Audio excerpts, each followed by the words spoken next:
Helmet ധരിക്കുന്ന ഇരുചക്ര വാഹന യാത്രക്കാർക്ക് മാത്രമായി അപകട ഇൻഷുറൻസ് പരിമിതപ്പെടുത്തണമെന്ന് ഹൈക്കോടതി. ഇതിനായി സർക്കാർ നിയമ ഭേദഗതി വരുത്തണമെന്ന് ജസ്റ്റിസുമാരായ CN രാമചന്ദ്രൻ നായരും BP റേയും ഉൾപ്പെട്ട ഡിവിഷൻ ബെഞ്ച് ഉത്തരവിട്ടു.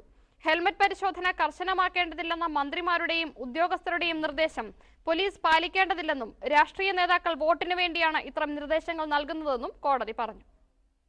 പഞ്ചായത്ത് തെരഞ്ഞെടുപ്പിന്റെ ഭാഗമായി ഹെൽമറ്റ് പരിശോധന നിർത്തിവെക്കാൻ ആഭ്യന്തരമന്ത്രി DGPക്ക് നിർദ്ദേശം നൽകിയത് കോടതി അലക്ഷ്യമാണെന്ന് ആരോപിച്ചുള്ള ഹർജിയാണ് കോടതി പരിഗണിച്ചത്. പത്രവാർത്തകളുടെ അടിസ്ഥാനത്തിൽ കൊച്ചി കളമശ്ശേരി സ്വദേശി ജോർജാണ് കോടതിയെ സമീപിച്ചത്.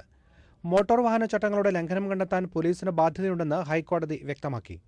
ഹെൽമറ്റ് പരിശോധന വേണ്ടെന്ന മന്ത്രിമാരുടെയും മറ്റും നിർദ്ദേശങ്ങൾ ജനങ്ങൾക്കിടയിൽ തെറ്റായ സന്ദേശം നൽകും. അതിനാൽ ഇത്തരം നിർദ്ദേശങ്ങൾ പോലീസ് അവഗണിക്കണം.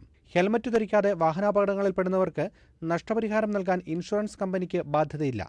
ഈ സാഹചര്യത്തിൽ ഇൻഷുറൻസ് പരിരക്ഷ ഹെൽമറ്റ് ധരിക്കുന്നവർക്ക് മാത്രമായി പരിമിതപ്പെടുത്തുന്ന തരത്തിൽ നിയമഭേദഗതി ആവശ്യമാണെന്ന് ഡിവിഷൻ ബെഞ്ച് പറഞ്ഞു.